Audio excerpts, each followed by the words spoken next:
अस्सलाम वालेकुम दोस्तों, पिजन कॉर्नर चैनल च खुश आमदीद।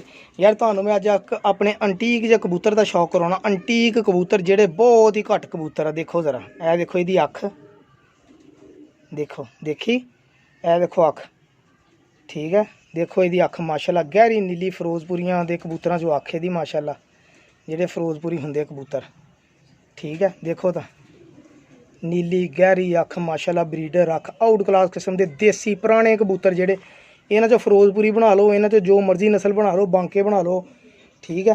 पर देखो इहदा माशाल्लाह, लो देखो यार, है कि नहीं अंटीक कबूतर। अपनी ईमानदारी नाल दसना तुसीं, ए देखो है कि नहीं। देखो पर देखो वाइब्रेशन, बगल देखो किड्डी वड्डी, ठीक है। ए जी अंटीक कबूतर, पुराने कबूतर देसी, ठीक है। देखो माशाल्लाह चलदा फिरदा भी देखो, तुहानूं दिखावां। ये टैडी कबूतरी नाल आया वा माशाल्लाह, बहुत अच्छा रिजल्ट है इहदा। इहदा पट्ठा बहुत उड़िया, मेरे को बाजी चढ़ाया सीगा, सवेरे 9 बजे बह गया वो भाई, 9 बजे बैठा वा, थोड़ी देर बाद फिर उड़िया वा। लो जी, वो सारी दिहाड़ी उड़िया, शाम नूं भैं बाकी कबूतरों के नाल बैठा। मैनूं बड़ा ही दुख होया, मैं कहा यार सिर्फ पता नहीं की वजह बनी आ, सिर्फ 2 घंटे उड़ के डर के बैठा या की बैठा। असल मौसम खराब हो गया से ना, तो बाद दे फिर ऐसा उड़िया, उन्होंने पूरा पता लगा भी मैं तो उड़ना सीगा। है कबूतर आ जी सलेटा, ठीक है जी।